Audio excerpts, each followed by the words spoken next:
Assalamualaikum dan salam sejahtera. Nama saya Nurah Hanisa binti Jamaluddin 305534.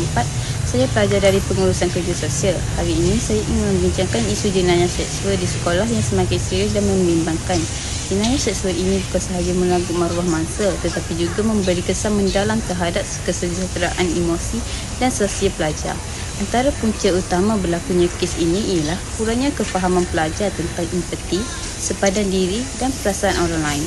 Ramai pelajar tidak didedahkan dengan pendidikan emosi yang membantu mereka memahami kesan perbuatan terhadap mangsa. Dari sudut kerja sosial, situasi ini menunjukkan perlunya intervensi berbentuk pencegahan dan pembangunan sosial. Bukan hanya hukuman selepas kejadian berlaku.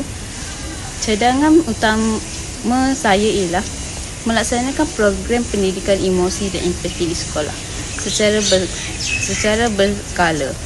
Program ini boleh dijalankan melalui bengkel interaktif, simulasi dan aktiviti refleksi kendiri. Ia membantu pelajar mengenali emosi sendiri, menghormati kepada orang lain dan membina empati terhadap mangsa. Pegawai kerja sosial sekolah boleh bekerjasama dengan guru kaunseling untuk melaksanakannya secara berterusan. Melalui pendidikan emosi dan empati, pelajar bukan sahaja menjadi lebih berilmu tetapi juga lebih berperi kemanusiaan.